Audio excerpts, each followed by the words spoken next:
আঘাত আসে অবিশ্রান্ত, আঘাত অবিশ্রান্ত আসে মানে এই বয়সের দুঃখ অনেক রকমের।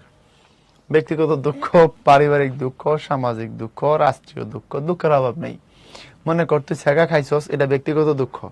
অথবা পরীক্ষার মধ্যে নম্বর কম পাইছস, টিচার ধমকাইছে, এটা ব্যক্তিগত দুঃখ। কারণ বাসায় গিয়ে দেখলি যে এই খবর চলে গেছে বাসায় উদ্ভাসের মেসেজের মতো যে বাবলু তো পরীক্ষায় ফেল মারিছে অথবা নম্বর তো কম পাইছে। গিয়া দেখছস বাপে ইয়া বড় কালার হিলে বয়ে রয়েছে যে আহবাতি যা তোমার বানামো।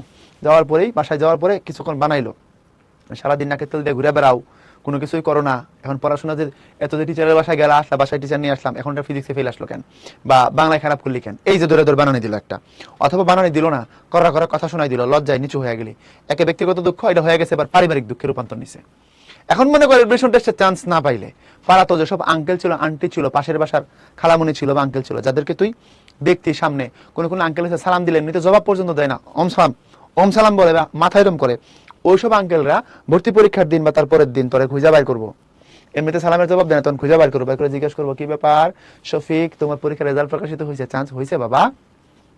তখন তুই কবি যে না আঙ্কেল হয় নাই। তখন আঙ্কেল বা হারি হয় না, তুমি তো কষ্ট করলে হয় নাই। আমার শালির মেয়ে শেফালির তো হয়েছে, আসলে তোমারটা সে জানতে আসে নাই, তার শালির মেয়ে শেফালির হয়েছে এটা বলতে আসছে। তাহলে ব্যক্তিগত দুঃখ হয়ে গেছিল পারিবারিক, পারিবারিক দুঃখ হয়ে যাবে সামাজিক দুঃখ, যে কত দিক থেকে আসে রে ভাই, বন্যার পানির মতো আসে যখন আসা শুরু করে। তো যদি সেই দিন দেখতে না চাও, কষ্ট করো, কষ্ট করো।